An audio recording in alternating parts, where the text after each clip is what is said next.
A Super Bowl champion. The Green Bay Packers have won the Super Bowl.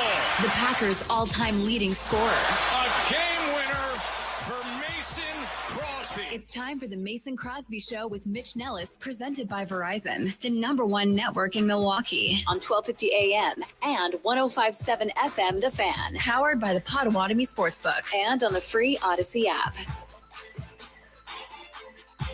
Lightning and the thunder. But after all these years, I'm still scared of thunder.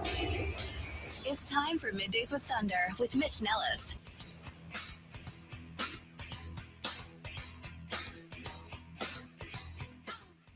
High noon, baby. Let's go. This is Middays with Thunder edition of the Mason Crosby Show presented by Verizon. I'm Mitch Nellis. Tommy Big Dub Wirtz is in the house. Let's go on this absolutely beautiful Wednesday. It's so beautiful that you don't know this because you're on video right now, but Tommy Wirtz is wearing shorts. I am. And I have nothing negative to say about that. I fully support that decision. The only negative thing I have to say about that is I'm jealous that I didn't think of it first. He's wearing a t-shirt. I would have gone sweatshirt and shorts.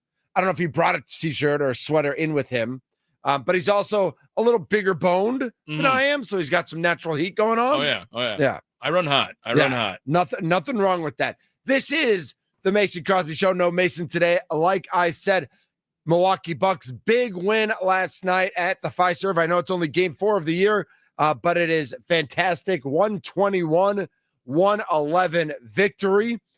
Also want to welcome in everyone watching on the Twitterverse. That's right. If you are watching on Twitter, welcome in for the first time.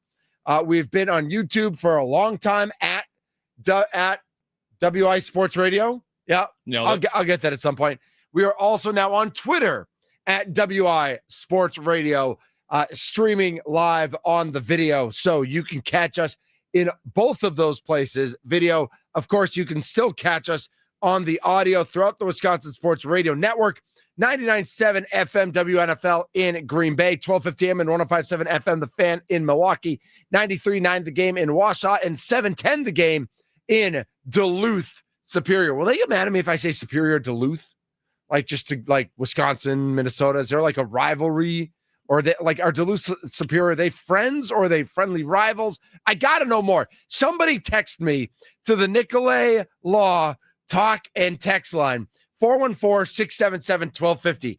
Are Duluth Superior like sister cities? Are they friendly? Are they siblings who fight all the time? Do they just hate each other?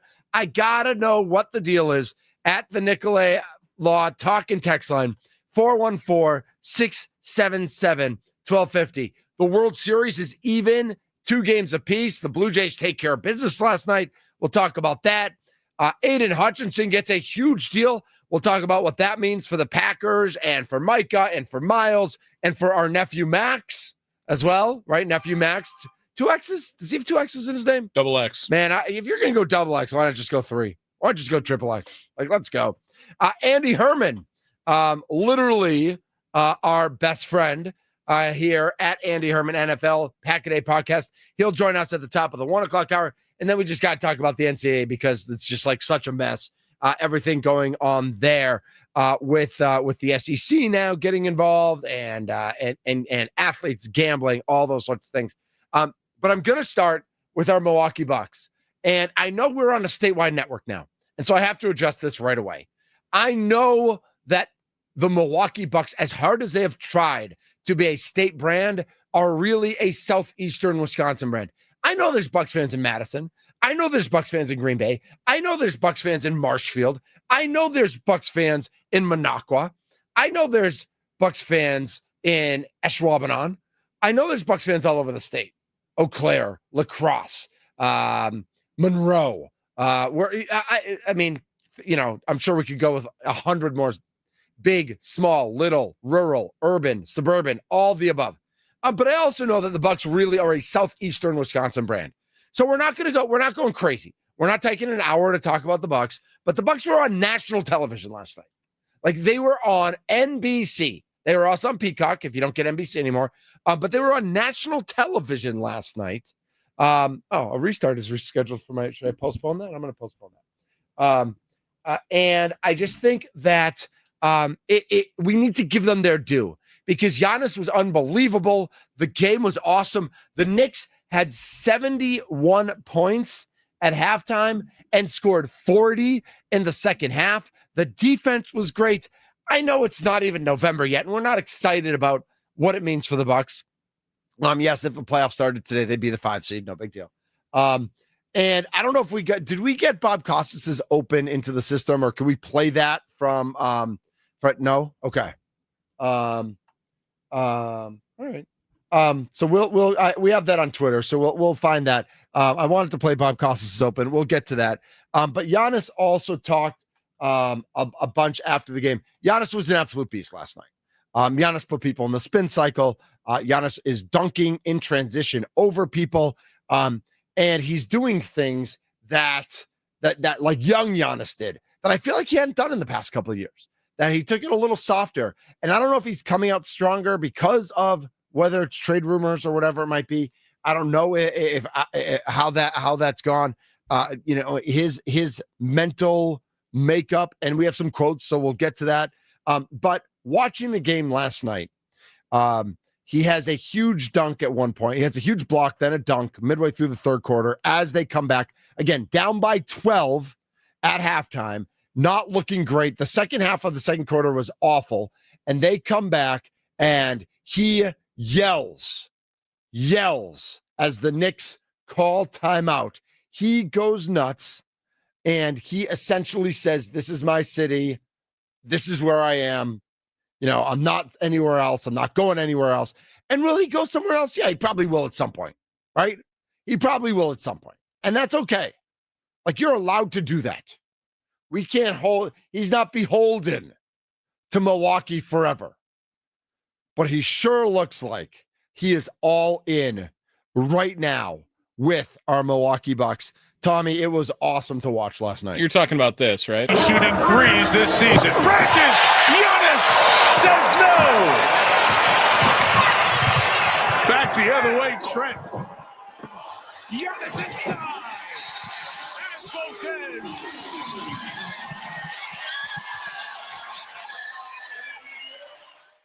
Dude is an absolute beast right now, and it is just like, it is a joy to get to watch. Yeah, they're 3-1. It's 4 games. The Warriors are coming to town tomorrow night. Steph Curry's coming to town. They've had a good start as well. It's going to be fun to watch what happens. But I'm just telling everybody that 4 games in, they already have more wins than they had in their first 10 last year. Yeah. Do you remember we started the Mason Crosby show last year, and the Bucks started 2-8? Yeah, they were terrible. They were terrible. Yeah, I'm not even actually like Giannis. I was expecting this from Giannis based on how the team is constructed for the Bucks this year. It was all about, hey, Giannis is going to be the guy when he is on the court. Get Giannis the ball, whether he wants to pass it to you or not. From there, that is up to Giannis. I'm way more impressed with the backcourt play right now for the Milwaukee Bucks. When you lose Kevin Porter Jr. on night one, who was looking awesome in his 10 minutes or whatever he played. He had 10 points, I think, in 9 minutes, I think it was. I mean, he came out. He was looking great. He was looking awesome. Cole Anthony coming off the bench has been unbelievable, it looks like, for the Bucks. And really, the first 4 games of Ryan Rollins, if this is the Ryan Rollins you're going to get, he plays amazing defense. He was knocking down his jumper yesterday.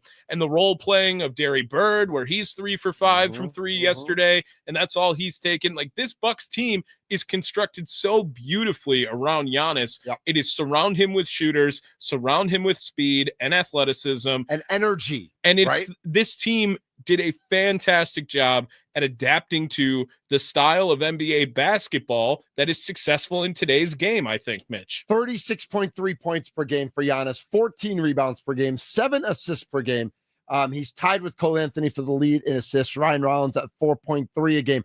Ryan Rollins, through 4 games, is averaging more than 15 points a game. He's averaging basically 4 rebounds and 4 assists a game. And 3 steals, which is going to be among the league leaders if that's where that goes. And the Knicks were a team that they struggled horrifically against last year. They could not score against the Knicks. And it's 71-59 at the half. And Jalen Brunson is losing his brain. And he had a great game last night also. He is a special, special talent, no doubt about it. But I don't know what the Bucks said at halftime. I don't know what they said, but they decided that they are going to, they were going to come out in the second half and make it happen. Giannis was asked if there was anything extra to this win against the Knicks. Was there anything extra? I mean, I guess not, because Extra, I like didn't what? know about it. Was there anything extra to this game and playing the Knicks because of any of that stuff? Yeah, it's for sure. It was a lot extra. They swept us last year. Yep. Swept us. They were way better than us last they year. were. Yeah, they were. We didn't make it tough for them. It was very easy, in my opinion. As a leader of this team, I remember I don't forget things, and I, try to Love that. from early shoot around, set the tone for the team, and try to remind them, like last year they swept us, same with the Cavs. So I think the team responded in the best way. So I'm happy. And they sent the message to the Knicks last night. I think they also sent a message to the Cavs on Sunday. Everybody was hurt. Kuzma, Porter Jr., Cole Anthony were all out, and they tied that game with 3 minutes left. Like, they went toe-to-toe in that game as well. 414-677-1250 is the phone number. 414-677-1250, the Nicolay Law talk and text line. I do want to know about it is the Duluth and Superior relationship. I do want to hear about that. Do they hate each other? Do they love each other? We will take the Mason Crosby Show on the road to Duluth Superior at some point, hopefully during this football season yet. So we will find out for ourselves, but I just need a little insight into that. Let's go to MJ on the south side of Milwaukee. MJ, you are on the Mason Crosby Show, Middays with Thunder. Hey, guys. Thanks for taking my call. So I just have a couple of things, and then I'll hang up. I do think you're discounting the amount of Bucks fans on the west and north, the Wisconsin border. I hope so, I think MJ. so. Yeah, I think so, man. I think they really are up there. I get it. There's not a ton of people necessarily up there and around the people there. who don't like the Bucks are loud. I think that's the other thing, is that we hear it. We hear it. Whenever I've done statewide, and I've done statewide on across 2 streets now, and now I'm here and I'm doing statewide. And you're right, people like the Bucks, but when we talk Bucks, the Bucks haters get loud. So we do need the Bucks lovers to let us know about it, MJ. Well, I'm in the MKE, and so I can't speak for them, but I got that big heart, man. So that's the one thing. The other thing was, man, what a great performance by the Bucks once again. They're coming out of the opening with thunder. No pun intended. Pun intended. Yep. But with authority too, which I really love. Although I will say I thought it was hilarious when Giannis got that one-on-one against Cat, and he took about 7, 8, 9 steps. Yeah, he did. But Cat's also a baby. We have to remember that. That's true. And there is a gather rule in the NBA. So the gather doesn't protect you against 8 steps, Mitch. It might not, but it does protect you against refereeing who are going to let Giannis get away with one. Well, yeah, there's also the face rule, which protects you against, the 8, 9 steps. So I just thought that was really funny. It was great. And then the last thing I wanted to say, I do agree with you. I think this team is constructed well. Yes. I think if we can get to the postseason without major injuries, boy, they're sleeping on the Milwaukee Bucks on the national scene. So that's all. Thanks, man. Absolutely. MJ, thanks for the call. 414-677-1250 is the Nicolay Law talk and text line. MJ drops off. You can jump on 414 also talks about the chat. Listen, we're going to see that traveling video for the whole season. Like that's going to be whether it's a point of emphasis or not. It's just going to be one of those that's like, what was the gather? What wasn't the gather? If you haven't seen it, go look it up on YouTube. It was a lot of fun because I mean, the game wasn't decided on whether it wasn't 30 seconds left of a tie game. I'm really mad at you right now. Why's that? Because you're burying the lead on the biggest thing that happened from this game yesterday. Okay. And it's a part of these cuts. Okay. And you need to play this because we started off with "This is my city." Yes. And that was a chilling moment from Giannis to have that against the New York Knicks.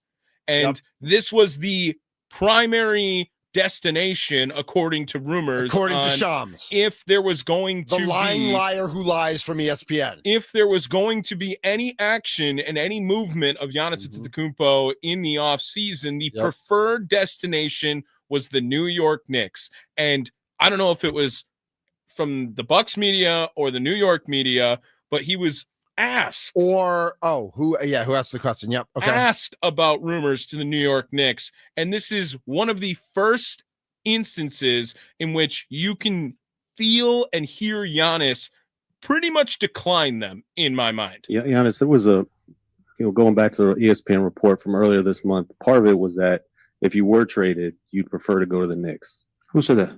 It was an ESPN report that. Sean said it, I was wondering if that is true, and if it is or it's not. Okay. I don't remember that. Right now, I'm here representing my team, and that's it. We beat the Knicks, So doesn't really matter. What matters right now, we have a game in 2 days against Golden State. Try to stay locked in and get 2 in a row. But I didn't read that article. Try to stay away from all that rumors and I don't know how you call it, speculations and trade and all this. Doesn't concern me one bit. I try to involve myself and try to help my team win games. And if you're trying to promote, like you and Mason Crosby do, on how you are almost the dads of sports radio, to have the next comment about Giannis on what these distractions are from these rumors, like you should have been all over. This should have opened the show for you, Mr. Nellis. If it becomes a distraction for me, no. I don't have time. I'm not going to lie to you. I have 4 kids. I have a 7-month-old, 2-year-old, 4-year-old, and 5-year-old. So, brother, I don't have time to read. Even if I wanted to pay attention to stuff like that, my life don't let me. I have 4 little, gremlins that they're running around, and I have, my craft that I got to improve, and then I got to lead the team, and then I got the other things. I got my wife, I got my mother, I got my brothers, I got to go to church. Man, I ain't got time for all that. So gotta get diapers. I'm being very, very honest with you. I just love playing basketball, and I try to speak on the court. Which is now kind of looking back to the comments, remember, of Giannis talking with Bucks executive teams, and he's like, I don't remember that conversation. So I thought his first quote when he said, I don't remember those rumors, that was in a direct response to that. Yes. No doubt about it. Like he is making fun of the media, especially the national media, making such a big deal out of anything he says and trying to spin it toward what gets Giannis out of Milwaukee. Yep. So, Tommy, the reason I didn't start with this is because I wanted to start happy, okay? Last night was a win against the Knicks. For sure. The Bucks are 3-1. Awesome. They look great. I'm excited for tomorrow night already. And Giannis is our guy. Yeah. And you're right. But I knew I was going to get mad if we started with this because I'm driving in today. Yeah. And I'm listening to 9 to Noon with Kuhn, okay? But every so often, I listen to other things as well, and I'm listening to Colin Cowherd. Mm-hmm. And Colin Cowherd, you're going to lose your brain when you hear this. And this is why I didn't want to start. Colin Cowherd goes on this whole side story about how Giannis is amazing, and he loves Giannis. And watching Giannis is like watching Ohtani on the Angels. You just know he's destined for bigger and better places, and everybody's waiting for it. That was Colin Cowherd's take today. And I literally wanted to reach through my radio and beat the ever-living crap out of Colin Cowherd, because we've heard it from Shams and Windhurst and the jackwagons at the 4-letter network. Now we're hearing it from the other, whatever, the 3-letter network or whatever they are. Colin Cowherd, shut your ass up. It's enough already. Okay? It's enough already, national jackwagon clowns. Okay? Giannis is a Milwaukee Buck. Will he be a Buck for the rest of his career? We don't know. I don't know the answer to that. I would bet money he's not. I would bet money he plays in another uniform before he retires. But for the foreseeable future, he is a Milwaukee Buck, and he is unbelievable on the basketball court right now, doing things no one else has ever done in the history of the game. Shaq comes out last night and says he's better than I ever was. Literally says that on TV, okay? So for you to say that he's like Shohei on the Angels, we're just waiting for him to go to a better team with a better surrounding cast, and it's fun to watch, but nobody cares. Shut the you-know-what up. This is enough garbage already from all you national talking heads who have no clue what you're talking about and shouldn't be cashing your paychecks because you are absolutely bankrupt when it comes to knowledge and logic and takes. I love when it's tough. I thrive when it's tough. When you make it tough, I thrive. Giannis Antetokounmpo yesterday after him saying, "This is my city" on the court, reports from Eric Name. That's radio, my man. I needed you to say it. That's why. Because this is now totally going against every narrative that has been brought up against Giannis Antetokounmpo the last year and plus. I absolutely, with the rumors of him going somewhere and having something, he is not concerned about it. He is not concerned. And to have a performance like that against the Knicks yesterday, where you know he's going to do his thing, but his surrounding cast can also elevate his game, Giannis is all in right now in Milwaukee. Yeah, and the team around him is playing great, and it's been fantastic. We'll keep the Bucks discussion going on Twitter and on the fan text hotline, the Nicolay Law text hotline, 414-677-1250.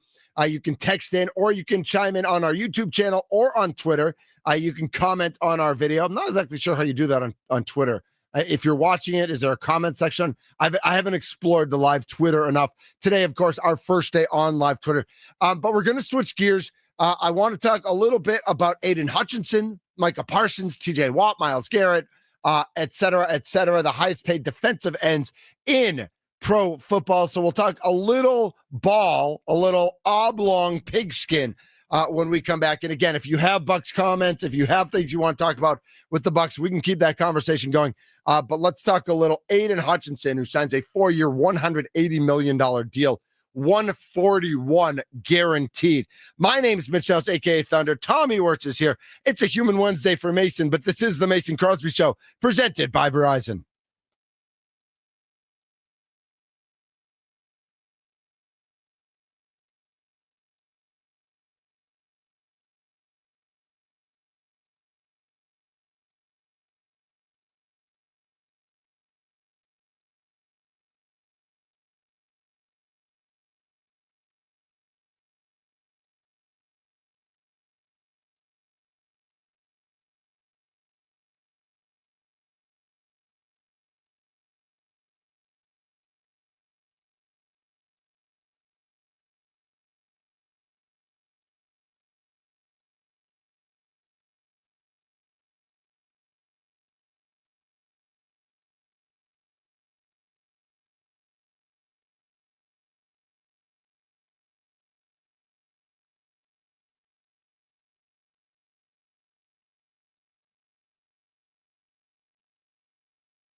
This is the middays edition of the Mason Crosby Show here on the Wisconsin Sports Radio Network. My name's Mitch Nelson, a.k.a. Thunder. Tommy Wirtz is here as well. We've been talking Giannis and the Milwaukee Bucks. We've got some chatter on Twitter and on the text line. We're also going to turn our attention to paying defensive ends in the NFL. Micah Parsons has been paid. Aiden Hutchinson now paid. We will get to that as well. But first, let's go to the Nicolay Law talking text line. Lewis is on the north side of Milwaukee. Lewis, you are on Middays with Thunder.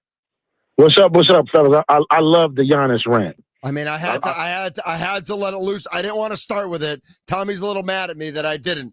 That's okay. Well, he's allowed to be, but I had to let loose. It shows you've been listening to my calls the last 1, 2, 3, whatever years. Amen, brother. But I also want you to turn your attention to some of these local new sports guys. Some people that's probably in your same workplace. Okay. What do you got always questioning Giannis's loyalty. Always, you know, since I'm a guy of the people, Sparky's been some of the main ones. Hey, when is he going to say all he has to do is say he wants to stay here? I've called in and said, look, he's going to say it. He's going to say it with his play. And if you guys don't be careful, you're going to push him out of here. And guess what you guys will be left with talking about? The big dummy that was on the court, Karl Anthony Towns. That's who everybody wants us to get for Giannis. No, thank you. No, you know what I'm saying? But unless Giannis is a dog. Unless you guys stand up as a unit and say, Sham Sharnia, whatever, Aladdin, whatever the hell, like, I don't believe you. Nope. You know what I'm saying? Right. Your journalism credentials and stuff are at question because I don't believe the stuff you report. I believe all the stuff he says, except for his Giannis stuff. Like, it's like at ESPN, they're told, report the truth, except for Giannis. Make crap up about Giannis because we need the clicks. It's him. Brian Windhorst, they're trying to make their career off of Giannis leaving Milwaukee. There's nothing more, nothing less. There's no other bigger story in the NBA to talk about. If I'll tell you what right now, if Sham Sharnia had Kim Kardashian in his bed, here we go. He's going to tell us something about Giannis before he let the world know that. He's probably going to talk to her about Giannis leaving Milwaukee. Lewis, I love it. Lewis, thanks for the call. That's how obsessed this guy is. Don't be a stranger. Don't be a stranger, Lewis. Great to hear from you. That's Lewis on the Nicolay Law talking text line 414-677-1250, 414-677-1250. 1250. And so we've got more Buck stuff to talk to, of course. But I did want to get to the news of the morning in the NFL, the highest paid defensive ends in professional football. Because number one is our number one. Acknowledge him. Right. Acknowledge him. Micah Parsons averaging $46.5 million a year, 4-year deal that he signed with the Green Bay Packers. But this morning, there's a new number two. And number two is Aiden Hutchinson. Signs a 4-year, $180 million extension, so average of 45, just less than Micah's $46.5 million. Aiden Hutchinson, of course, 25 years old. Let's see, trails only Micah Parsons among non-quarterbacks in the NFL. But he did get more guaranteed money. He got $141 million. Micah's $136. So Aiden Hutchinson is at the highest end of the guaranteed money. Micah is second. Hutchinson, of course, on the Detroit Lions. He's come back after a gruesome injury last year. He's been fantastic. He's got 6 sacks this year. He's got 29 quarterback pressures, which is second in the league, only to Micah Parsons, who has 33, by the way. And he's tied with Joey Bosa for the league lead in 4 forced fumbles. He's played 93% of the snaps this year. I wonder what Micah's number is on that. I am curious about what Micah's number is on percentage of snaps played, because I know they brought him in a little bit slower at the beginning of the year. So Micah's at 46.5. Hutchinson's at 45. Wisconsin Badger and Pewaukee's own TJ Watt is at 41. Myles Garrett at 40. And Myles Garrett, of course, just had 5 sacks in a game, so he's leading the league. Daniel Hunter with the Texans at 35.6. Max Crosby, that's 2 X's, nephew of Mason Crosby. Just kidding. Is at 35.5. Nick Bosa's at 34, and then Trey Hendrickson down at 29. I feel like Trey Hendrickson's a little bit of a bargain there, but of course his age means that's where he is. Listen, I think Aiden Hutchinson deserves this contract. I think he's earned that contract. I don't know what it says that he didn't get a deal bigger than Micah Parsons. He got more guaranteed money, but he did not get a bigger per year bump. And I'm just like, I know he's just coming off the injury, and maybe that's part of it. And Detroit's going to have to pay a lot of people coming up. But I thought that was interesting that Aiden Hutchinson, normally when you have a star signing a new contract, they go to the top of the pecking order. Sure. He did not reset the market with Micah Parsons. Well, and I think that's fair, right? I mean, Aiden Hutchinson's a very talented edge rusher, but he's not better than Micah Parsons. Like, he's just flat out not. So to say that is anyone like anyone from that list, TJ Watt, Hendrickson, Max Crosby. Would you take any of them over Micah Parsons this year? Absolutely not. No, but I'd probably take them instead. Like if we did they have a higher peak at some point in their career? Maybe yes. TJ Watt was unreal for that time. Miles Garrett was maybe the one answer. And I don't know about a higher peak, but like if you told me for this 1 year you could have Micah Parsons at 46 or Trey Hendrickson at 29 in a vacuum, and you'd spend that $17 million to getting somebody, getting other players. People are going to cancel you right now. No, that's fine. I can be canceled. I'm okay with that.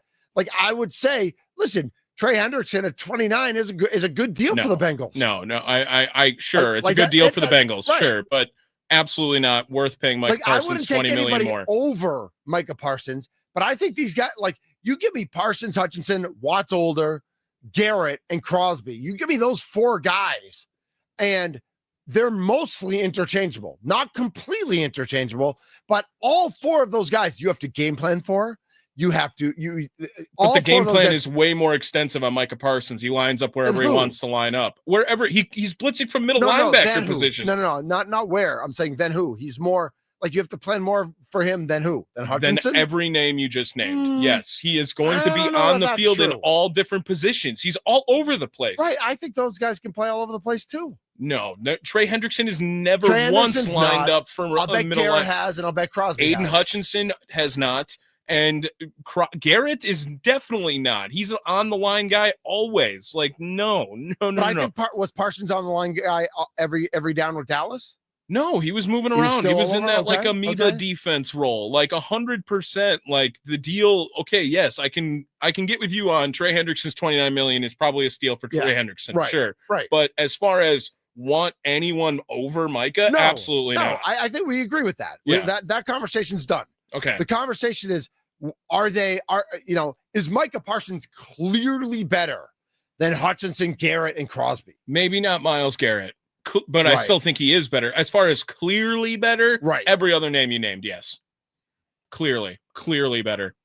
So him at 46.5 and Hutchinson at 45. Are the Packers getting a deal? Yes. Really? Yeah, I think he's that much better than Aiden Hutchinson, absolutely. I mean, Hutchinson, again, 6 sacks. He's second in the league in quarterback pressures. He's tied with the league in forced fumbles. He's played 93% of the snaps. I don't know. It's hard. No. It's like that is, I mean, I don't know that Micah Parsons is clear in a way the best defensive end / linebacker in football. Like he is, you can say he's number one. But I think the rest of those guys on that list are on that list. Like, I don't think it's 1, then 2, then 3, then 4. I think like they're all in a group. And I think that's why they get paid that much. Like if Hutchinson wasn't better than Garrett, does he deserve $5 million a year more than Myles Garrett? No, Myles Garrett's probably underpaid. I think I agree with you on that. Sure. And TJ Watt, I think we could probably agree is overpaid, but he forced their hand because of his age. Like because of his age, he's probably overpaid, right? Sure, yeah. And injury history. Yeah. But again, he had a phenomenal peak, and all of any of the peaks on there, you can't pay for peaks. I feel like that's a hard literally place to be. Always pay for peaks. I know you're not supposed to, but 100 times out of 100, if a guy gets a 22 sack, but that's why Hendrickson got paid 29 and not 45 because they couldn't pay him first peak anymore. Right. They He said, "This also is what we're giving settled you." for that number too. Like he could have went somewhere and someone probably would have paid him a lot more. That's probably true. 414-677-1250 is the Nicolay Law talking text line. 414-677-1250. Tony's in Texas. Tony, what do you got for us today? Well, I got fired up with that Lewis calls, but I'll put my 2 cents in right now for the Hutchison thing. Okay. Tommy's absolutely right. He must be breaking down the all-22. Myles Garrett's the only guy I would take over Micah right now. Micah and Myles Garrett, they literally have 3 guys trying to block those players, and they can't do it. It's crazy. The only beef I got with Micah, he's got to get in better shape. Seems to be like he runs out of steam. But, funny story about Myles Garrett, because he is where I live, Arlington, Texas. Back when he was a senior in high school, you got these guys that train players and such when they're in high school. And my buddy trained football players. He goes, "Hey, you got to see this guy, Myles Garrett. He's going to be the number 1 pick in the draft." And he's 17. I'm like, no way.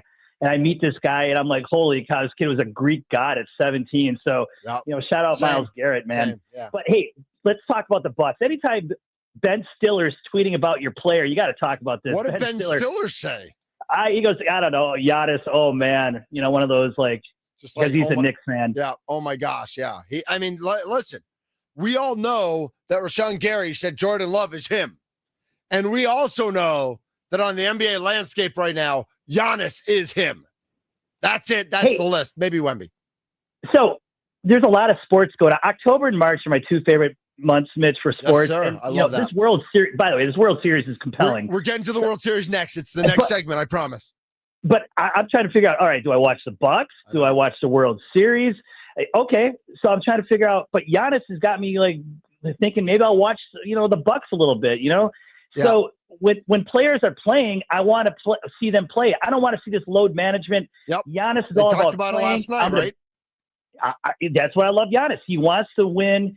He's a loyal guy. He's a good person. People like me that, my dollar can go anyway. I can go basketball, football, whatever. I love Giannis. I know he's going to play when he comes to Dallas. Give me Giannis over anyone else in the NBA. I love that guy. Ride or die of Giannis. Tony, love the take. Thanks so much for the call. We'll talk to you soon. Tony's in Texas, and he drops off. You can jump on 414-677-1250, the Nicolay Law talk and text line. Remember, you can chime in on Twitter and on YouTube as well. We are at WI Sports Radio, on YouTube. And now, today, breaking news, we are on Twitter, and we are seeing great viewership on the Twitter. It is awesome. Tommy, you excited about this? It's awesome. Right? It's fun. It's great. Real quick, I did ask because we know part of the Wisconsin Sports Radio Network is, we're on in Milwaukee, we're on in Green Bay, we're on in Wausau, and we're on in Duluth Superior. And I said, I don't know much about Duluth Superior. So somebody school me. So 218 wrote in to the Nicolay Law talking text line. Duluth is a lot bigger than Superior, so they act like a big brother. There are a lot of Vikings fans in Superior, but only a few Packers fans like myself in Duluth. UW Superior is D3 and Minnesota Duluth is D2 and their hockey is D1. So there's no direct competition there. Not a lot of direct high school competition. I'm from Superior, but I'm a Duluthian for 36 years by marriage. I still refer to myself as being from Superior. So it sounds like there really is some good Superior pride there. And I would guess that there'd be more Vikings fans than Packers fans in Duluth. I would think Superior is probably a little more split. But we will take we will take that. 4-4 writes in, hey, as long as 34, Giannis is doing his freakish stuff at the Fiserv, we good. And then 224 says you're high if you think Parsons is that much better. Parsons isn't as good against the run. Hutch missed most of last season and was the sack leader until week 9 last year after being out after week 5. Keyword, that much better. Literally acknowledging he's better. 100%. Right. He is better. You even just admitted, okay, he's probably better.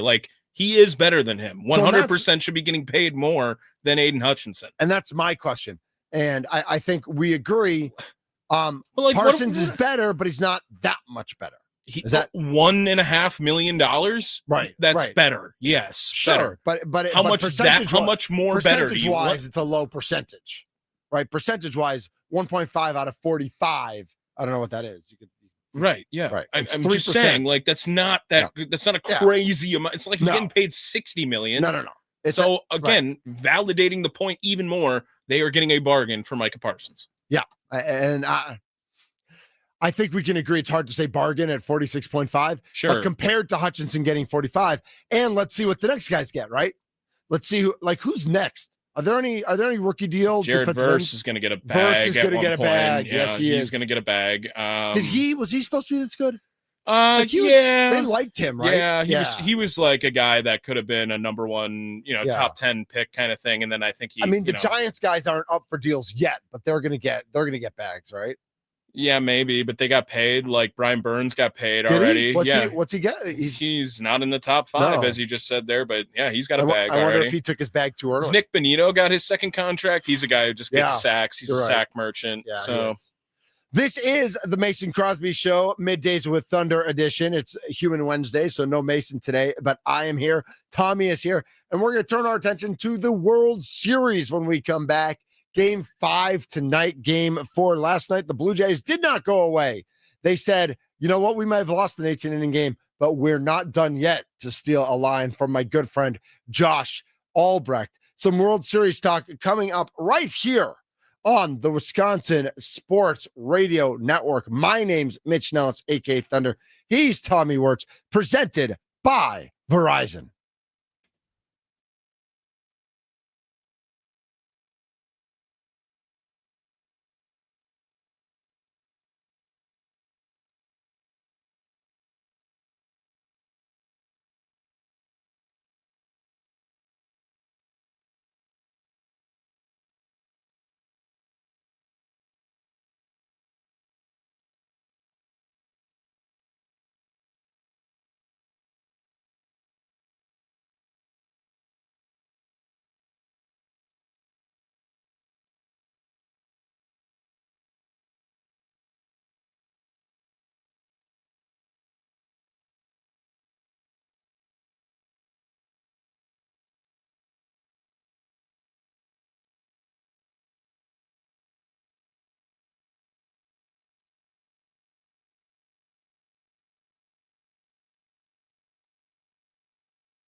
Warman for the 19th in Yamamoto.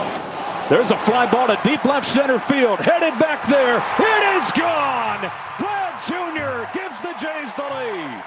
Vladdy Daddy last night in the World Series. My name's Mitch Nellis, a.k.a. Thunder. All right, Vladdy Sonny, I guess, because his dad's Vladdy Daddy. Yeah. That was awesome last night. Good for him. I'm kind of rooting for the Blue Jays, Tommy. I don't know how you feel about this World Series. Yeah, I feel like I am rooting for the Blue Jays, but I also am, to a part of me, rooting for Shohei Ohtani to just continue to separate himself as just the freak that he is. He had a really rough day yesterday. But not that rough. I mean, he put runners on, but he still left down 2-1. No, yeah. Like the bullpen but let at him the down plate, 2. he didn't do anything either. Nobody did. Right. I think playing 18 did Will Smith have a hit? Ooh, that was a good point. I had to look up at that. Because we were going to I told that. you. I was like, you got to take his unders because after an 18-inning game So catching. an underdog, I know, is only 0.5. Yeah, So I still sometimes it's taken 1.5.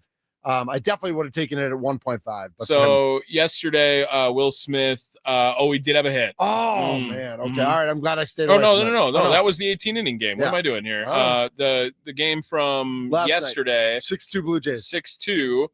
Will Smith did not have a hit. Yeah, I mean, yeah, I told you that you was that was a free bet. Yeah. That was a free Look bet at Mrs. yesterday. Thunder saying, hi, Mitch and Tommy. I have a special message for Mrs. Thunder at the end of the show. But just want to say love you, dear, and happy anniversary. And we'll get to the rest of the schmoopy stuff later. I'm cheering for the Blue Jays. Like, I kind of love their moxie. I love their fight. I'm with you, though. Like, I want to see Ohtani dominate to a level that's never been seen before, but I just like the Blue Jays. Yeah, and you know me, I'm not actually rooting for I hate rooting for the team that beat you. Yes. You don't root for the team that beat you because then that's all you had to do is get past that team. So I am looking at this series as like, okay, I hope the Blue Jays do win, but I also look at this series and think like the Brewers might have been screwed either way. Like it just looks like the Blue Jays they can compete with the Dodgers, and the Brewers didn't compete at all with the Dodgers. And if they would have got to this moment, would it have felt a little bit sweeter to say you made the World Series? Probably. But if this ended in 4 in the World Series after all of that, it would have been just as heartbreaking and gut-wrenching too, I think. Rookie Savage tonight against Blake Snell. Dodgers, again, a huge, overwhelming favorite. We'll see if that works out in their favor. And watching these games, I still feel like something was wrong with the starting pitching for the Brewers, even though it was the hitting that killed them. Like, even though they scored 1 run a game in each game of the LCS, they scored 4 total runs. I still feel like not having starting pitchers pitch and not having like what the Blue Jays have, not even talking about what the Dodgers have. I just feel like that's what, like, I don't know why I can't get my brain around that. Like, hitting was the issue, not pitching. Yeah. It was clear that was the case, but I still feel like the pitching didn't it just set things amiss. It just made it not feel right. Would the hitting have been better if Bryce just wore it in game 1? Yes. Yeah, it probably yes, it would. Right? Yes, it would have. He's Tommy Wirtz. I'm Mitch Nellis. Andy Herman is coming up next. He is the absolute best. You want to listen, Andy Herman, next.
A Super Bowl champion. The Green Bay Packers have won the Super Bowl.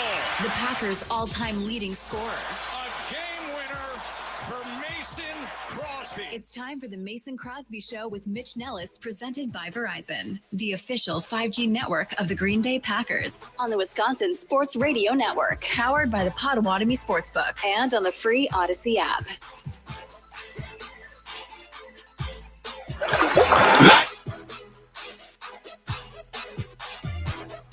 This is the Mason Crosby Show, Middays with Thunder edition. My name is Mitch Nellis, a.k.a. Thunder. We've been talking World Series. We've been talking Giannis. We've been talking Aiden Hutchinson. But we've got to talk about our Green Bay Packers. Tommy Wirtz is here. It's a Human Wednesday for Mason. Mason's off humaning, as he is wont to do. And like, we could do a segment here, but part of me just wants to like hand the mic to Andy Herman and just have him go for 20 minutes. Like, do we even need to ask him questions? He knows what we're going to ask. He knows what we're going to talk about. He's smarter than both of us combined. Who wants to hear us, Tommy, when we can hear Andy Herman? Well, joining us now on the guest hotline powered by Gruber Law, it is one Andy Herman. No helmets, dude? What are you doing? What was that AI generated image you put up earlier? You guys are using AI generated images now? That's weird. My favorite part about that is that was so just like a sleep deprived, grinded out Andy Herman that was like, I'm putting the helmet on. Like, Amen. just for the Amen, brother. first time where it was just like, you know what? Like, what more can they ask of me? I'll throw this helmet on right here, and that'll lead the whole process. I love it. I loved it, Andy. It was hilarious for me. It felt like the right moment. It felt like the right moment for the Packers helmet. It was 8 a.m. I was on 2.5 hours of sleep, and it felt right. All right. Well, we are midweek of after the big win in Pittsburgh, the Sunday night game. We've gotten a couple sleeps since then, and the Panthers are coming to town. Where are you? How are you feeling about this Packers team midweek in a trap game with Philly looming large on this Wednesday hump day? Yeah, I feel good. Carolina's not very good. You start looking at players and you're like, all right, they got Derek Brown. That's a little bit concerning. Ted McMillan's a big physical receiver on the outside. That's a little concerning. The run game's been pretty good. That's a little bit concerning. But for the most part, when you start game planning this one, there's not anyone that you look at on this team that is frightening you in the way that a lot of the other teams, even with a Jamar Chase or a Myles Garrett or anything like that, can sort of threaten you. But I've got some bad news if you guys like bad news. Love that. Yeah, it's the best. I went through and I looked at the teams that have lost by 20 points plus, which the Panthers lost by 31 points to the Bills last week. So teams that lost by 40 to 9, 40 to 9, lost by 31. Teams that have lost by 20 plus points so far this season. There's been 16 games. How have they done in the next week? The next week, the following week, Andy. Those teams went 7-9. So not terrible, but like most of them have bounced back. But more than that, if they've lost by 30 or more, they've gone 3-3 in those 6 games. And here's the big thing. The point differential the following week has been 30 points better, over 30 points better the following week after they get beat by 30 plus points. So it has definitely been a big change for the team after they lose by 30. It seems to be a bit of a wake up call, and nobody has lost anywhere near as much. The worst was like they only did 13 points better or whatever. So there definitely seems to be a bounce back from teams that lose by that much. So Green Bay might get a bounce back game from Carolina. I'm not worried. How many of those quarterbacks were were Andy Dalton? Yeah, the next week. Like that's like where my Bryce Young, but yes, either way, I still don't have much fear in this game. I still expect Green Bay to take care of business. Green Bay's due for a big win. I think there's a good chance that they get it here. They've been great in Green Bay. Carolina's not great on the road. I feel good overall about this game. Andy, I have a question for you off of that. Like with a game like Carolina, where Green Bay is expected to win, expected to dominate in the win, like how does Green Bay come out looking impressive against Carolina? Because it always feels like these games, when you have them on your schedule, it's a lose-lose situation, right? It's the NFL, so you know that the talent difference isn't really as great as it is if this was a matchup that was college football, right? And it could be a close game because that's how the NFL works all the time. where you want to see a performance where it's 40-9 in favor of Green Bay, or if by any chance you lose this game, then it's like your season's over in the, when it comes to looking it up in the fan base. Like, how does Green Bay come out of this game looking impressive, Andy? Yeah, I think the first thing I'll say is, the Bengals game was something similar. I talked about that quite a bit going into the Bengals game. It just feels like they're no-win situations, right? You win by 30 and it's like, yeah, you're supposed to. And then you win by 9 and it's like, well, wasn't really good enough. You didn't cover the spread and it didn't look impressive enough. You tie or lose, and like you said, the world is ending, the sky is falling, etc. So, but I will say this: if they have another 9-point win like it was against Cincinnati, in the end of the day, I would probably just say, "Yep, fine, sign me up for it. I'll take it." And what it is. But what I will say is, the true best of the best teams at some point during the season do have these blowout wins. They do inflict pain on lesser franchises. And while I'm not going to complain or be disappointed or upset if this is a 4 or 7 or 9 or whatever point win, at some point, I would just like to see the Packers say, screw this. We're better than you, and we're going to boat race you by 30 points. And because, again, I just think the best of the best teams are ultimately able to do that at some point during the season. You look at the schedule, maybe a couple of the Minnesota games, they can do that. Maybe in New York, although I think New York is a little bit feisty. There may not be a ton of opportunities to have that sort of game. So personally, again, not going to complain about a 9-point win or something like that, but would like to see this team just sort of go off and have a big victory against Carolina. Andy Herman joining us here on the guest hotline powered by Gruber Law. Andy, is there anything more boring than every week on Wednesday and Thursday? Hey, how'd the injury report look? Hey, who's at practice today? I saw that LVN is not practicing, but that LaFleur said he was day-to-day.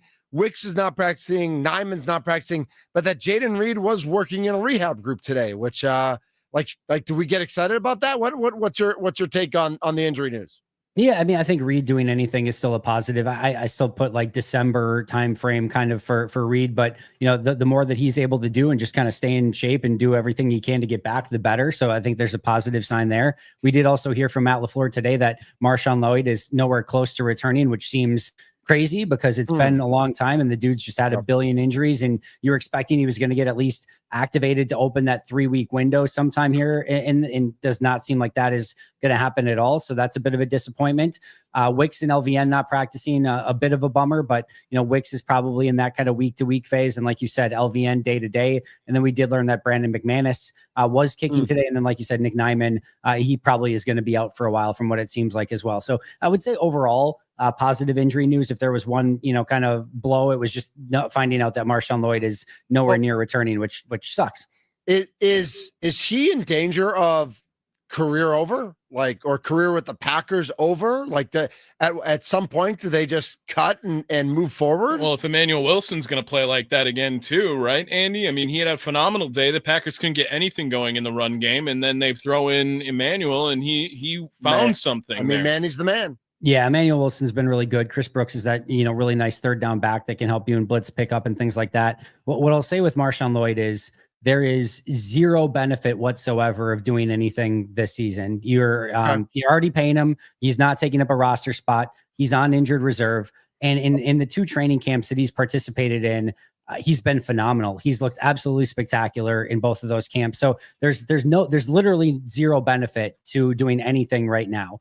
Now, what you probably do is if he can't play this year, you keep him on IR the rest of the year. It's super unfortunate. You bring him back next year in training camp and you just basically see if he can stay healthy. And if he can and he looks great, then awesome. You've got a really good running back on your hands. If you get to camp next year and you run into another injury situation, or again, it's not what you expected it to be, or he doesn't come back from the injuries well, then you make that decision at that point. But here in 2025, there's literally zero benefit to doing anything other than just hoping he can get healthy at some point.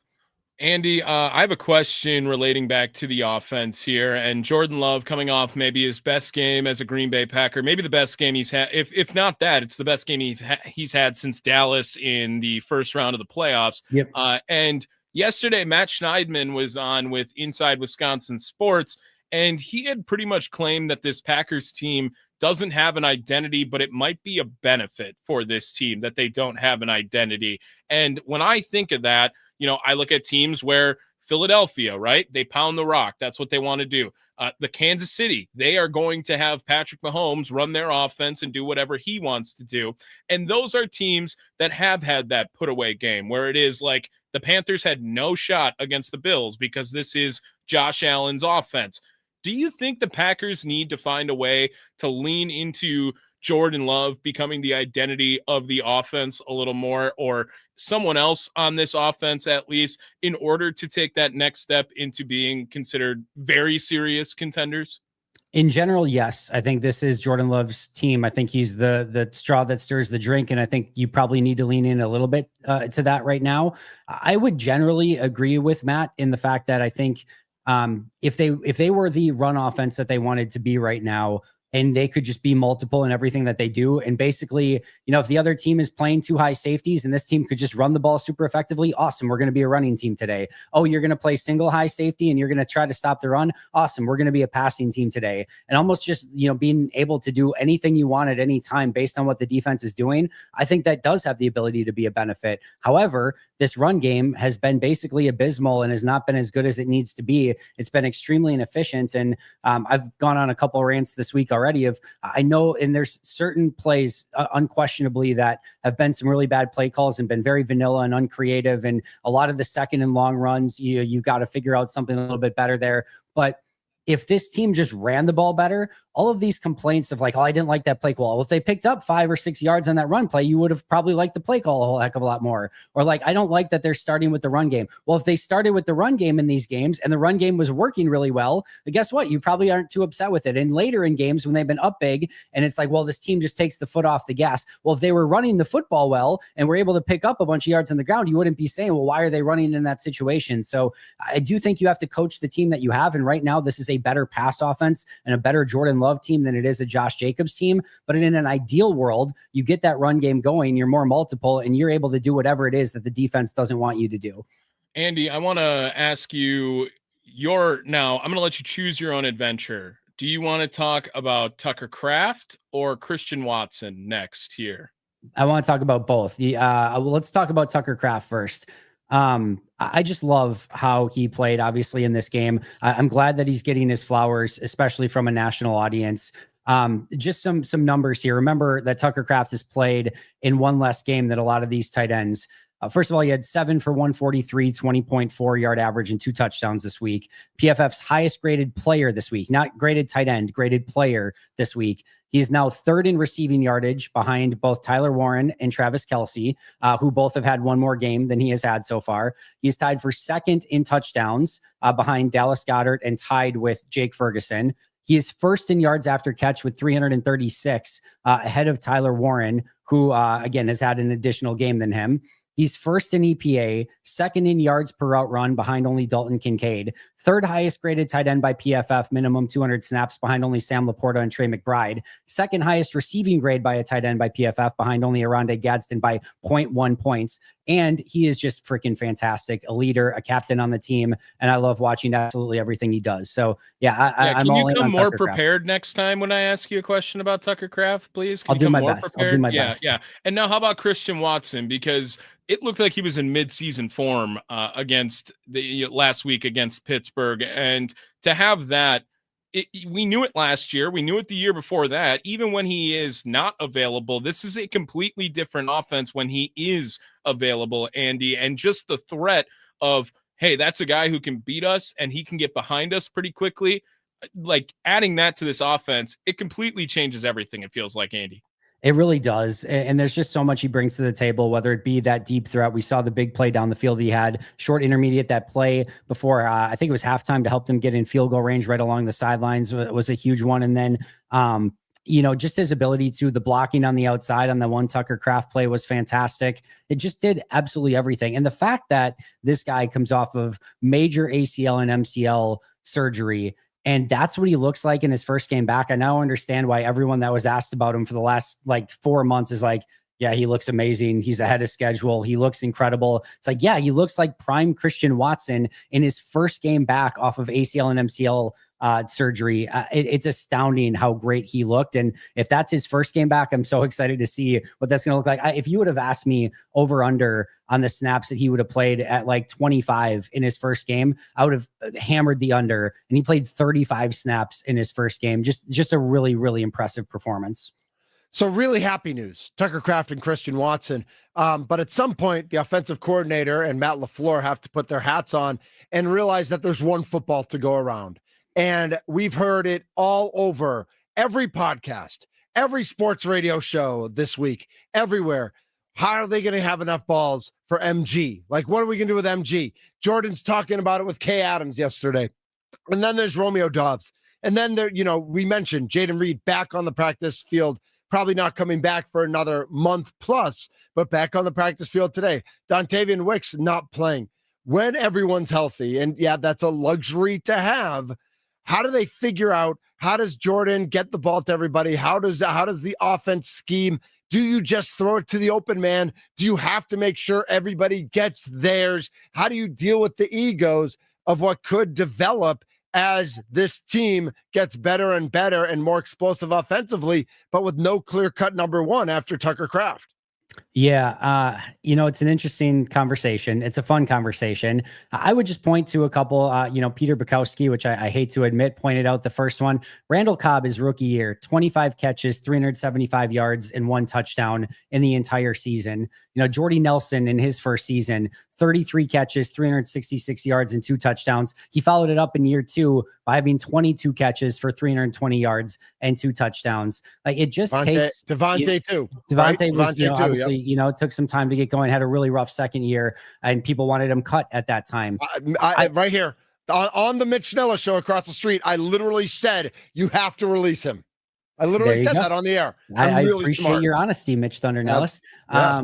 But, I think, first of all, I love the way that Matthew Golden is playing. I think it's only a matter of time before he gets more involved in this offense. And listen, it's going to be some of those things where every single week we're talking about, why didn't this guy get X amount of targets? We're going to talk about it next week, the following week. There's going to be somebody every single week. It's why going into the season, the one take that I had that I felt really, really good about was stay away from receivers on the Packers in fantasy football. That's the one thing that I felt good. Yep. It's not worth it. There's too many targets overall. So I think you can get away with Kraft and Jacobs and Love, but stay away from receivers. And it's exactly what we said. And it's going to be tougher when Jaden Reed gets back and when Christian Watson is even available for more snaps. And when obviously Dontavian Wicks gets back as well. So it's a great problem to have. But again, this is Matt, and I appreciate Matt, like, trying to answer this in a different way every week, but he doesn't care. He's running the play. Like, when you have confidence in all of your guys that are out there running the routes that you're going to get them to do, you're going to give each guy a certain amount of snaps in that game, which is what you want to see. You're going to trust them to do it. And whoever it happens to be on that day, it happens to be, I will be willing to bet you that at some point this season, Matthew Golden has his 5-catch, 120-yard touchdown day at the office. And everyone's going to be like, look at it, breakout game. And then like the next week, he's going to have 1 catch for 4 yards. And that's just the way this offense is. And you're just going to have to kind of live and survive with it. And as long as this team is putting up 35 points and 360 receiving yards, I don't care if all 360 go to John Fitzpatrick. Go ahead, be my guest. I just want to see this team be successful, and who's ever catching the ball, I don't care. Andy Herman, Pack-A-Day Podcast, joining us here on the Mason Crosby Show. Look, we've talked a lot about the offense here, Andy. I want to shift just to the defensive side, and we've seen Micah Parsons really come into his own back-to-back weeks with sacks, now 4 sacks over the last 2 weeks. And Rashawn Gary is a name that I also want to bring up, that it felt like the easiest take of the beginning of the season to say we all jumped all over it, right? Micah Parsons was going to elevate his game. And you know me, Andy, I was the number one Rashawn Gary hater, it felt like, on these airwaves, but it really has unlocked a whole new Rashawn Gary. And Devontae Wyatt coming back as well. The difference very much seen on that front four for Green Bay. Talk a little bit about Rashawn Gary matching his sack total already from last season. He's 2 away from his career high right now. Beast. Is it all just the Micah Parsons effect, or a little bit of Rashawn Gary growth too? The biggest thing is Micah Parsons. What he can bring. I mean, there's one play on one of Rashawn's sacks where he was completely unblocked on the play. There's been about 2 or 3 where he's cleaned up after a Micah Parsons pressure. That's not taking anything away from Rashawn Gary, who's had a really nice season. He's done a great job in run defense, and he is winning his one-on-ones.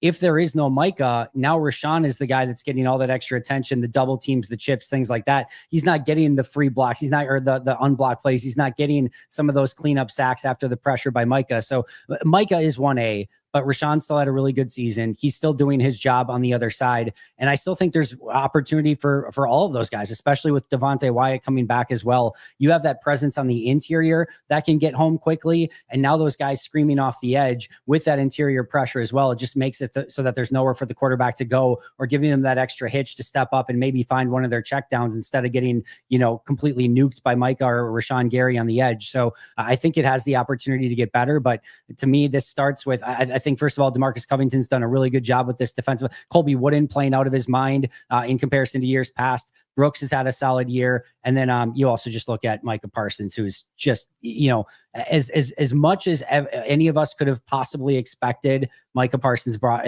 bringing to this team, he's brought more, and it's just been so fun to watch.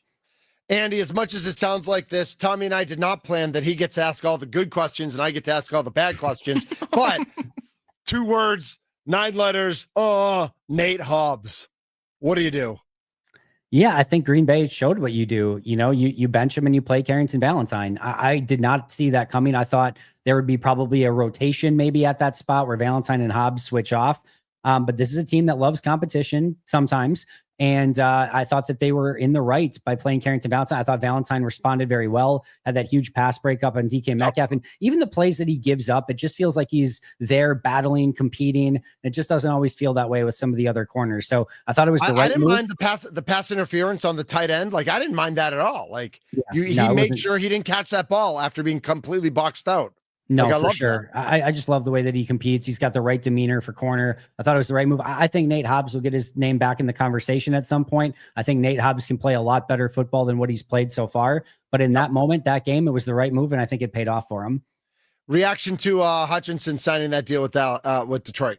Yeah, I mean, kind of what you would expect, right? It's interesting that Mike is still the highest paid defender and edge defender following that contract. Part of obviously the allure is getting Micah in Green Bay, making him a Packer, etc. But you thought also by giving them that big contract, it was also going to have to be that Detroit would give Hutchinson. And basically they did. Hutchinson got a little bit less overall, but got more money guaranteed. It's just kind of, which one is more important to you. So I thought it was a really good deal for the Lions, really good deal for Aiden Hutchinson. Makes a ton of sense. Going to be a pain to play him for the next 4 years. Andy Herman at Andy Herman NFL. Follow him on all the socials. Pack a Day podcast. Find him on YouTube. He's on. I don't know how he does 25 hours a day when days only have 24 hours. But he produces that much content. It's amazing. Andy, you are the absolute best. Thank you so much for jumping on. It's always a pleasure. Did you catch the Bucs game last night? Yeah, I was just going to bring it up before you got me out of here. I love the way this team is playing, like just energy, fast, pretty solid on defense. Rollins has been fantastic. Yes. And Kevin Porter Jr. in his first game in that, I know he played really well right before that injury as well. Point guard looks a lot better than I expected it. AJ Green's hitting everything. Giannis somehow got better. And I just love, by the way, the NBA on NBC with the round ball rock is back. Everything just feels right in the NBA right now. I'm loving every second of it. Andy, except I love that gambling thing. Except for that whole thing, but outside of that, everything's amazing. Right. I got a game if you're interested, Andy. But we're playing on my table, and you don't get to wear sunglasses, and I do. Deal. All right, just so you're aware. Tommy I'll works lose his role, just baby. as much as I normally do anyway, so it probably doesn't matter. Good point. Good point. Nicely done, Andy. Thank you so much for jumping on. We hear you throughout the week on our different shows, and we watch you on the YouTubes, and we know you're producing amazing content. So thank you for all you do covering our favorite football team in the universe, the Green Bay Packers. Appreciate you guys. Talk to you next week. Absolutely. That's Thanks, Andy Herman on the guest hotline powered by Gruber Law. One call. That's all. When we come back, we're going to touch on the NCAA delaying the rule change. They announced earlier this week or late last week that November 1st was going to be the day that they were going to open the floodgates and every athlete could just spend all of their scholarship money, gambling it away and losing all their money and going into debt to the mafia and then fixing college games because they have to pay back the mafia for all the money they've lost by gambling. Well, that's been delayed 3 whole weeks. So NCAA, you're really doing good work here. We'll touch on that when we come back. He's Tommy Wirtz. I'm Mitch Nellis. We are the Mason Crosby Show, presented by Verizon.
This is the Mason Crosby Show presented by Verizon, the official 5G network of the Green Bay Packers. Programming note, tomorrow morning, set your alarm for 6:14 a.m.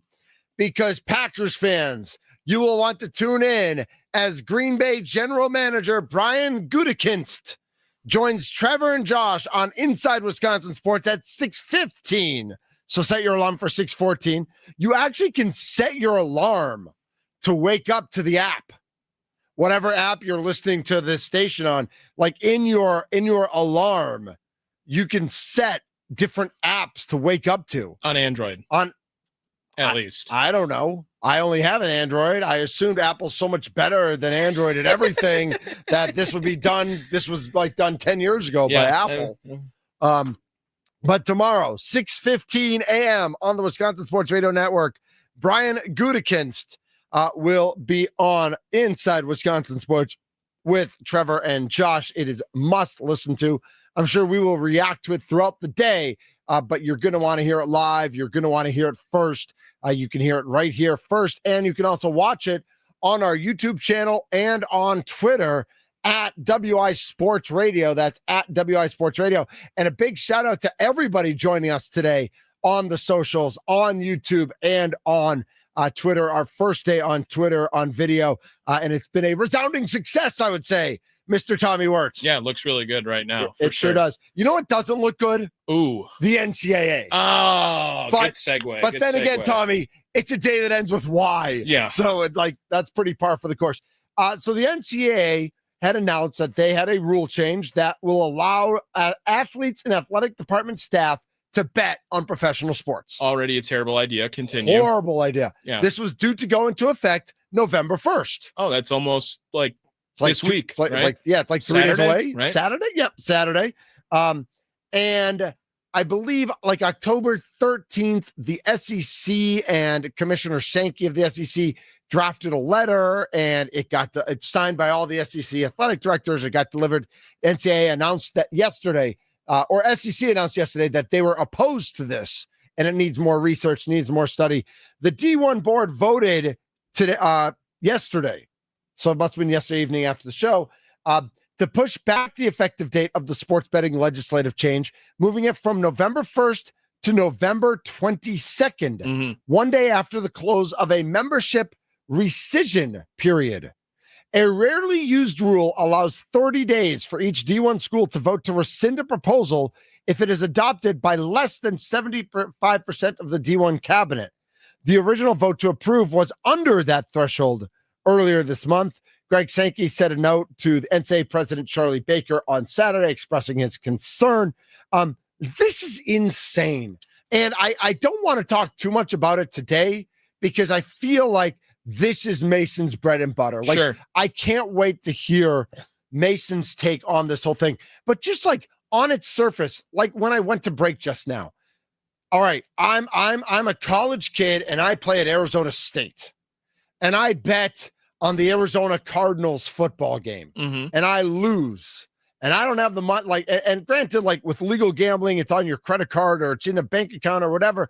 But like, at some point, somebody's going to get in with the wrong people. Well, and not even just that, but there's got to be a fine line of inside information that can come from this too, right, where Arch Manning, let's say gets a call from Matthew Golden talking about, hey, here's who's playing on the Packers this week. I was even thinking within the same state. So like Arch Manning is cool with, Dak Prescott or whoever, not just an example, obviously, but just something of that nature where these could be, you're allowed to gamble on the Cowboys, even though you're at the University of Texas. Like, that feels like there's a lot going on with that. And there's a lot of ancestral relationships, right, both with the teams that are in your state, but also with like I didn't even teammates. think of that. Yeah, that's a way more.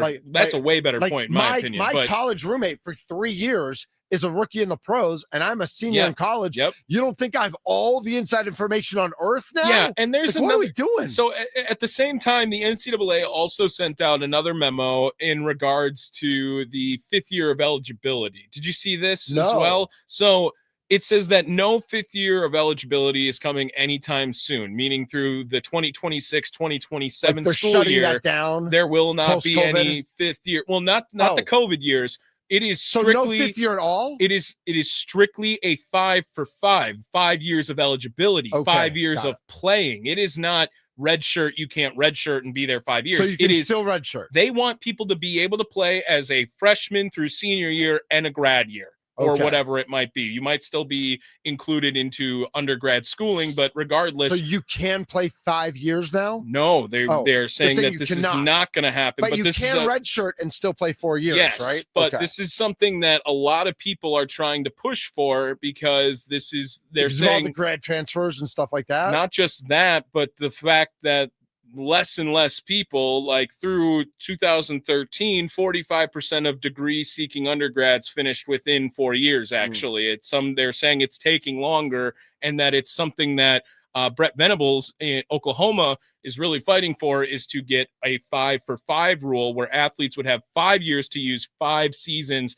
of eligibility. So the NCAA, which I think I can more sympathize with that rule. I don't want to say this because I do believe if you're going to college, like, you should be very focused and in on your academic studies, trying to whatever you're trying to get to at the end of it. Okay. Like, I don't want to say or incentivize not being all in on your academics when you're going to school, but it's another, like, that's one I could get behind more of, hey, we're going to take a little bit of pressure off you, because being a student athlete is extremely difficult at the collegiate level, Sure. like with the time crunch and everything going.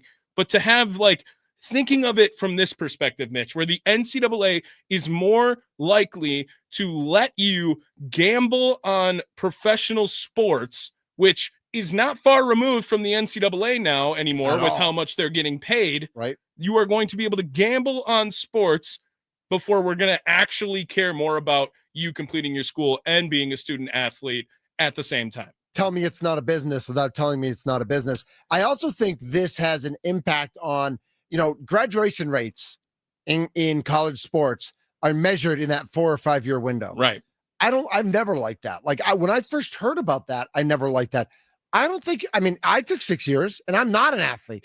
I don't think there's anything wrong with going to school for 3 years, then you have to take a couple of years off, then you go back for a year and finish up your studies, or finish up in your 30s, or finish up whenever you finish up. Like, I think if you get your degree, you got your degree. But I think it's a hypocritical message sent from the NCAA, which, again, that's not a surprise at all. Yeah, that's not a surprise at all. But if you truly were invested on that student being the key first word of student athlete, why not give more benefit in the classroom to these guys, when instead you are actually now just throwing in more incentive in how they could make more money, or, like you were bringing up, getting maybe some money back as well during this, where there's going to be a case where a guy gambles away a scholarship. Oh, for like, that's sure. going to happen if they do this. Or more. There's going to be a case where a guy gets in like $250,000 in debt. And at what point then are we going to see a FanDuel commercial starring Arch Manning? Right. Is that not going to get a little bit dicey at the same time? Let's take this topic. Let's put it in a box. Let's put it on the shelf. Let's save it for Mason. Yes. We know Mason's going to have a million different takes on this.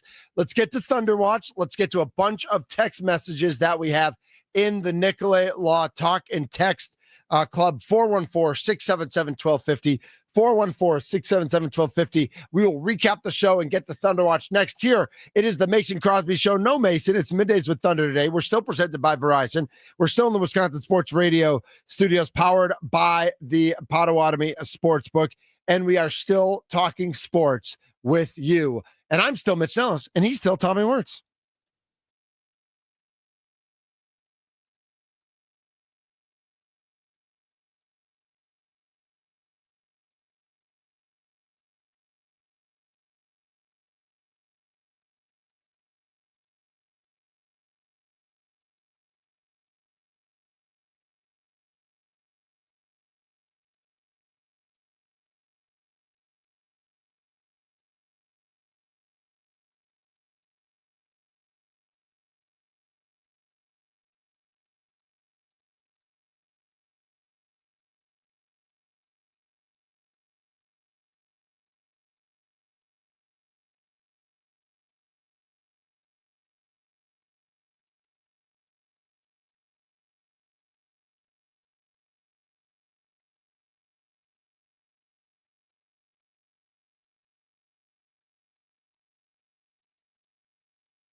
thunder, feel the thunder.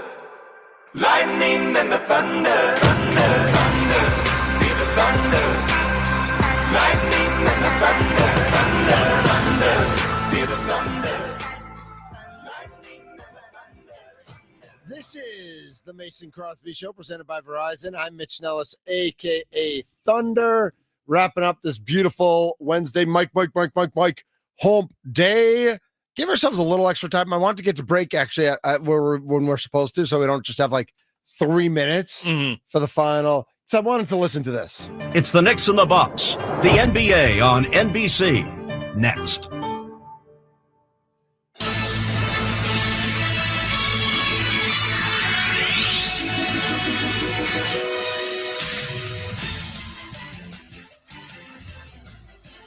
This is the NBA on NBC.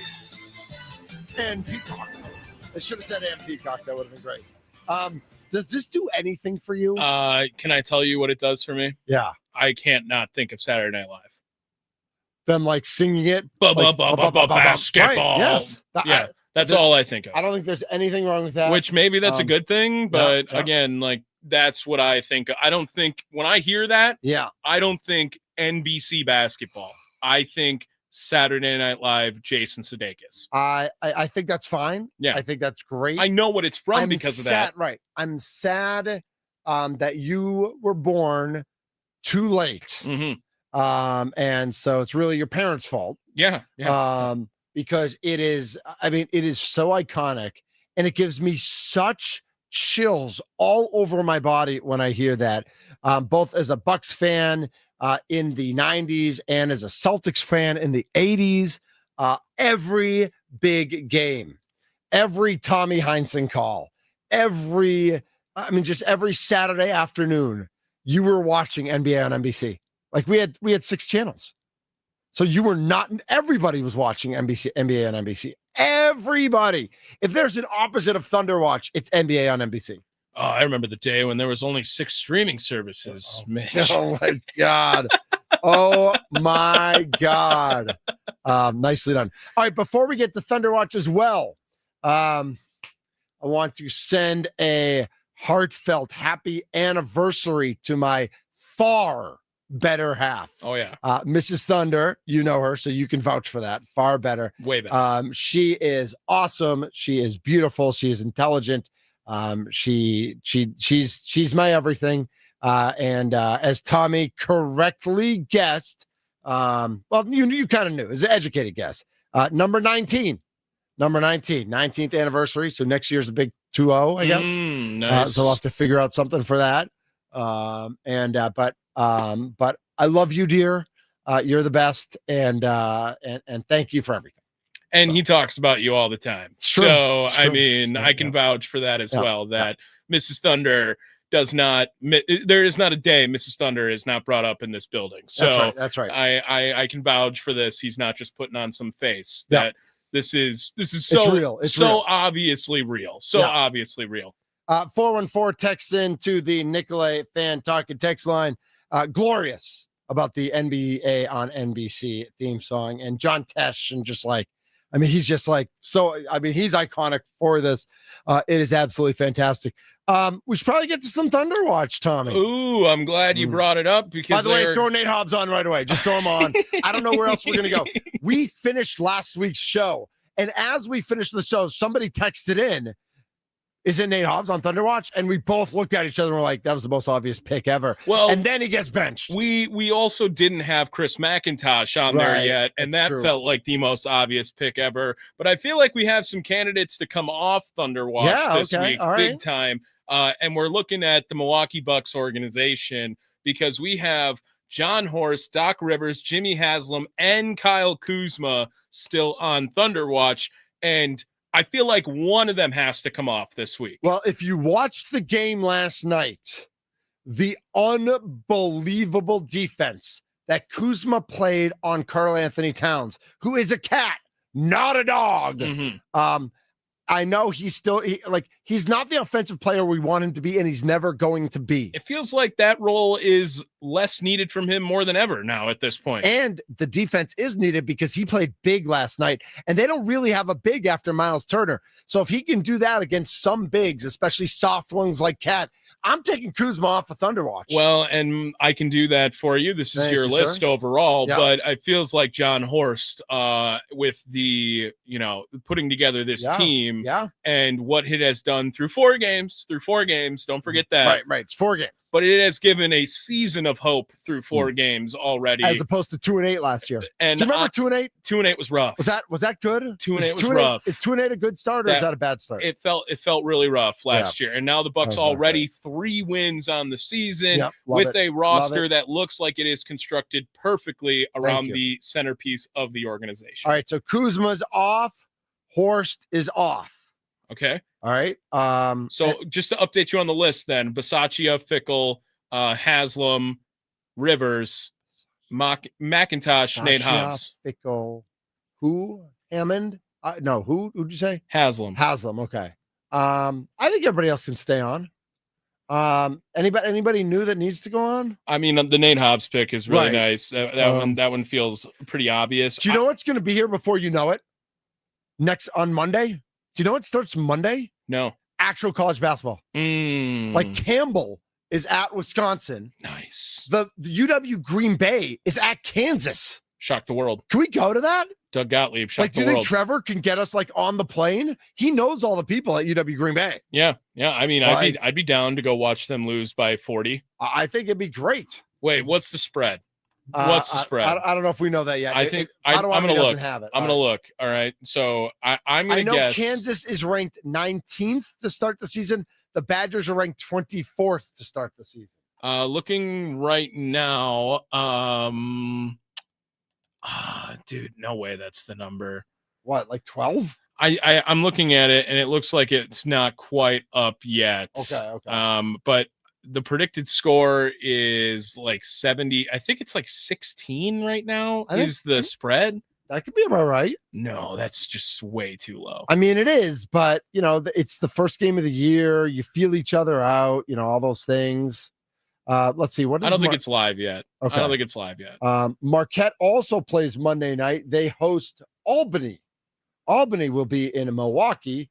UW Green Bay will be in Kansas. The Badgers will be at home against Campbell. I have not looked up UWM, but college basketball, that's crazy. I was not ready for that. I'm excited for it too. I am too, I think, but I'm still into the World Series.